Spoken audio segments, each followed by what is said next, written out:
Hey guys, how's it going? I'm Sydney from PhoneDog.com, and this is a Samsung Galaxy Prevail from Boost Mobile. I have already unboxed it, as you can see, but you get to watch the unboxing in this video. Boost Mobile fans or customers, you finally have a decent mid-range Android smartphone option in the Galaxy Prevail. It is made by Samsung. It's a mid-range smartphone, so it has those mid-range specs, 2-megapixel camera, 800 megahertz processor. But it's fairly decent. It has a good price, $180 and no contract. So you're going to watch the unboxing after this introduction. I've already watched it because I'm the one that did it.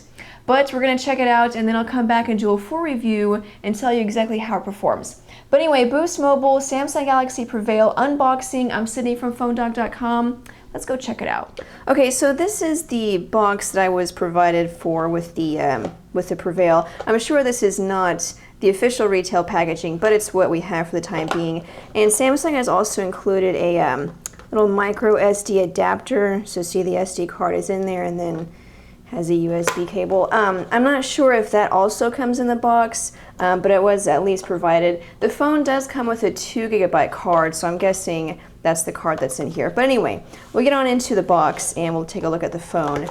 Again, you know, keep in mind it'll probably look a lot prettier once it's official retail packaging. Here's the phone. We'll power it on while we take a look at what else is in the box. You also get a bag that I'm pretty sure the battery was in there. This had to be opened by the PR people in order to activate it. So it's not a true unboxing, but it is for me. And then you also get your data cable, micro USB to standard USB, and the modular charger. So this plugs in and you can use it for charging and data transfer. So like I said, it does come with that 2 gig card. I'm guessing it's that, but we can also put it in the phone. So this is the Prevail, and as you can see, it doesn't have a physical keyboard, so it's pretty thin, you know, less than ½ an inch thick. Has a 3.2 inch display, and it ships with stock Android 2.2, as you can see. So you have the dock at the bottom, and then your home screens. It has an 800 megahertz Qualcomm processor, and you know that paired with stock Android, there shouldn't be too much lag. And you know, so far in just, you know, first boot and swiping through the screens, it seems like it responds pretty well, like it performs pretty well.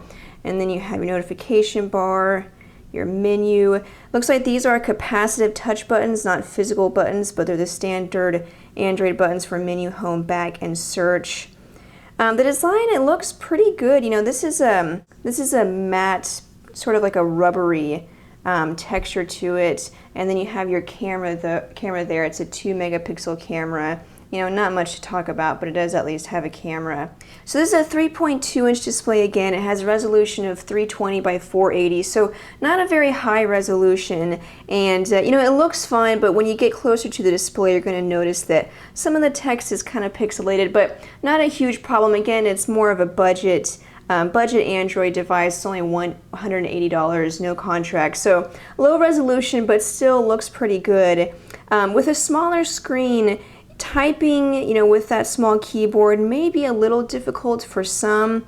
You can see it does come with a swipe keyboard, so that'll make it a little bit easier.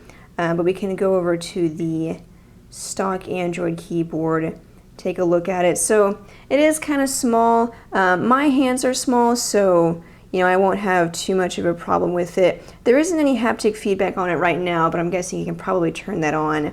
And then you can also type in landscape mode, and you can see the keyboard. So it is a little bit smaller, but having swipe I think is going to help a lot. You'll notice these Android tips on the home screen, so that'd be nice for beginners. And then it does come with a few Boost Mobile apps for reboost my account that actually come in very handy. It ships with a 1500 milliamp hour battery, and we'll take a look around the device, actually take off the battery cover.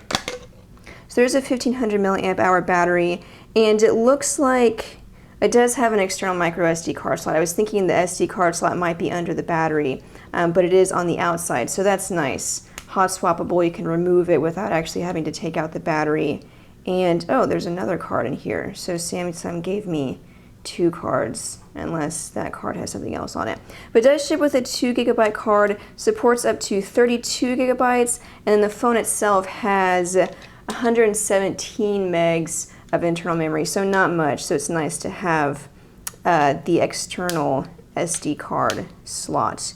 Kind of a nice design. You can see on the sides here it has sort of this chrome metallic accents and then curves around at the top. It's a simple design, but it still does give it sort of a different feel, and I think it looks pretty nice. Dedicated camera button. On the top is a power button and 3.5mm headphone jack. The micro USB port is on the bottom, and then your capacitive button. So overall, I'm liking the design. The phone itself, you know, we kind of know what to expect. Stock Android 2.2, basic mid-range device, basic camera, but the design itself looks pretty good, and so I'm going to test it out and see exactly how it performs, see how that 800 MHz processor keeps up. Is it still good enough to buy, or should you just pass it up? So keep it on PhoneDog.com for the full review. I'm also going to post my first impressions of the phone, and then we'll do a video review and a written review.